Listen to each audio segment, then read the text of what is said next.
Let's start simple. One easy structure is I feel plus adjective, like I feel tired, I feel happy, I feel anxious, I feel excited. You can also say, I'm feeling plus adjective. This is super common in everyday speech. Like, I'm feeling a little stressed today. Or, I'm feeling great. And you can use intensifiers, like I'm really happy, I'm a bit nervous, I'm so tired I could sleep for a week. Sometimes we feel more than one thing at the same time. You can say, I'm happy, but also nervous. I'm excited and a little scared. I feel confused and frustrated. Yes, life is messy, and your English can show that. Let me give you a quick story. Yesterday, I gave a presentation at work. I was confident, but also a little anxious because my boss was watching. Afterward, I felt relieved and proud. Nice. One situation, three emotions. That's how you level up your speaking. Let's be real. Everyone feels pressure sometimes. Try saying, I feel overwhelmed with work, or I'm under a lot of pressure lately. I'm mentally exhausted. I'm burned out. And if it's about people, I feel misunderstood, or I feel like no one's listening. That one hits hard. Yeah, but it's important to know how to express it. Speaking honestly makes you feel lighter. Okay, now let's go to the bright side. I'm feeling really good today. I'm full of energy. I'm so excited for the weekend. I'm proud of myself. I'm feeling grateful. You can also describe joy in fun ways, like, I feel like I'm walking on air, or I'm over the moon, or I'm in such a good mood. You can even say, I feel calm and peaceful, or I'm feeling hopeful. We need those too. What about emotions that are harder to explain, like loneliness, confusion, sadness? Try these. I feel a little lost. I'm not sure how I feel right now. I feel like I'm stuck. I'm feeling down. I feel disconnected. It's okay to say these things. And you can always add a reason. I feel sad because I miss my family. Or I feel anxious about my future. Or I feel proud of my progress. You don't always have to say, I feel. Try, this situation is stressing me out, or that really touched me. Her words broke my heart. He made me feel seen. Yes, that's how native speakers talk. It's natural, emotional, and expressive. And don't forget body language and tone. Sometimes you say something simple like, I'm fine, but your voice or face shows you're not. That's part of communication too. True. And it's okay to be honest with your feelings, even if they're complicated or confusing. Expressing feelings helps you connect better with others, and it's great practice for your English. Here's a tip.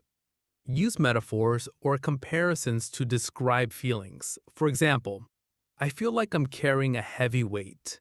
My heart feels light like a feather. It's like there's a storm inside me. Wow, those really paint a picture, right? When you speak like that, your English sounds more fluent and natural. And don't be afraid to get creative. Use colors, weather, or nature to describe emotions. Like, I'm feeling blue today. My mood is sunny. There's a cloud over my thoughts. That's poetry. But seriously, these expressions are super common in English. Also, it's good to know how to respond when others share their feelings. Try these. I'm sorry to hear that. That must be tough. I'm here if you want to talk. That sounds amazing. You deserve that happiness. Showing empathy and understanding helps conversations feel real and caring. And it makes your English sound warm and friendly, not just textbook. Okay, now let's talk about how to open up a conversation about feelings. Sometimes it's hard to start, right? You can say simple things like, "How are you feeling today?" Or, "You seem a little quiet. Is everything okay?" Or, "What's on your mind?" Or you could say, "Do you want to talk about it?" Yeah, those are great icebreakers. And depending on the answer, you can keep the conversation going by asking, what made you feel that way? How long have you felt like this? Have you talked to anyone else about it? What helps you feel better? It's like being a good friend, asking open questions and really listening. And when someone shares their feelings, you don't have to fix everything. Just showing you care is enough. For sure. And remember, sometimes people use expressions that aren't direct, like, "I'm feeling a bit off today." "Not my best day." "I'm hanging in there." "Could be better." Those are subtle ways to say they might be sad, tired, or stressed without going into details. So it's good to learn these everyday phrases too. They help you understand real conversations better. Let's practice. Imagine your friend says, I'm feeling really stressed with work. How would you respond? You could say, "I'm sorry to hear that. Want to talk about it?" Or, "That sounds tough. Is there anything I can do to help?" Or, "Make sure to take some breaks and relax." Perfect. Now, what if they say, I'm so happy I got a promotion? What do you say? You could say, "Congratulations, you deserve it." Or, "That's amazing news." Or, "I'm so proud of you." These simple responses keep the conversation natural and friendly. Another thing, don't be afraid to share your feelings, even if you're not 100% sure what they are. Yeah, like saying, I'm not sure how I feel about this. I have mixed feelings. It's complicated. It's totally normal to feel that way sometimes, and saying it in English helps you practice. Also, let's talk about body language words that often come up with feelings. For example, I'm shaking with nervousness. My hands were cold because I was scared. I smiled because I was happy. Good point. Using these details makes your story more interesting and easier to understand. And you can practice telling stories about your feelings. For example, last week I was really nervous before my big presentation. My heart was beating fast and my hands were sweaty. But after I finished, I felt proud and relieved. That's great storytelling, and it shows you understand how to describe feelings with actions, too. One more tip, use idioms and expressions to talk about emotions. Like, I was on cloud nine, very happy. I was down in the dumps, sad. I was feeling under the weather, not feeling well. I had butterflies in my stomach, nervous. Idioms make your English sound natural and fun. Exactly. But remember to learn what they really mean so you don't confuse people. Want to try? How would you say you're very nervous before a test using an idiom?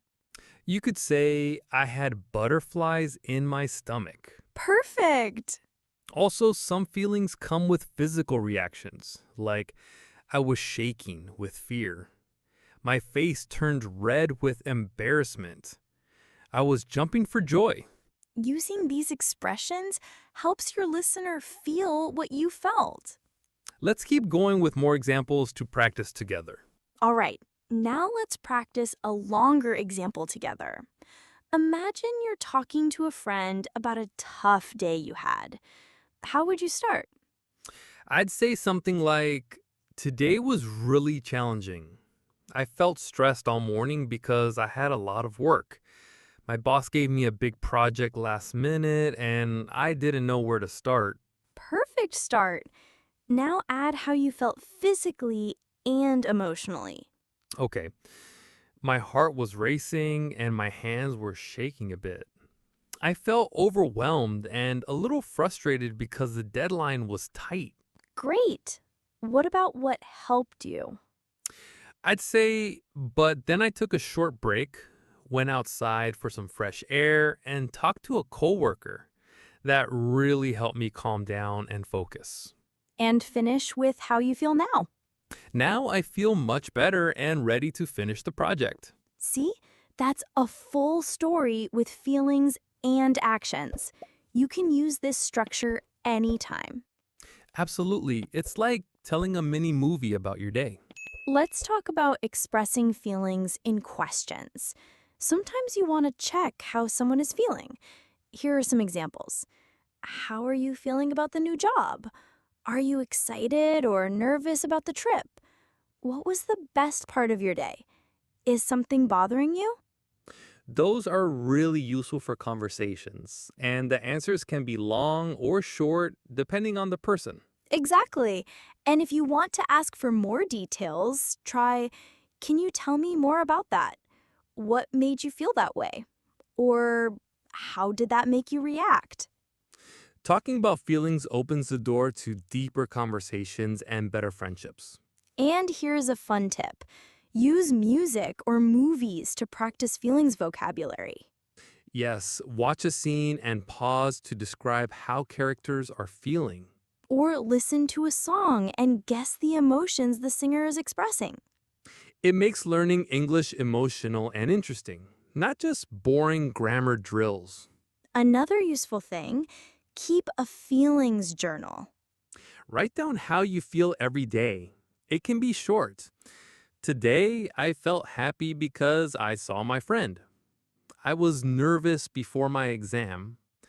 I'm feeling hopeful about the future. And try to add details, why, what happened, and how you reacted. This practice improves your vocabulary and helps you remember expressions better.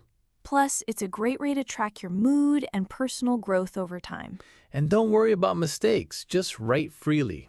If you share your journal with a teacher or friend, they can help you improve. Before we move on, a quick quiz for our listeners.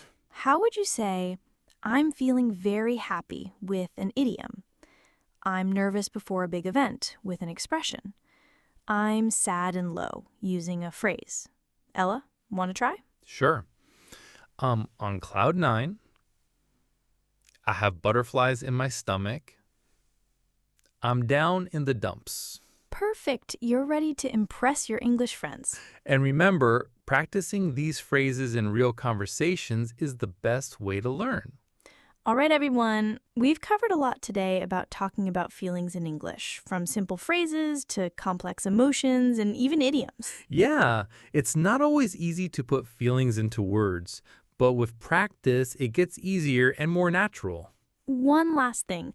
Don't rush. It's okay to take your time to find the right words or to pause in conversations. And don't forget to listen to how native speakers talk about feelings. Movies, podcasts, songs, soak it all in. Here's a challenge for you.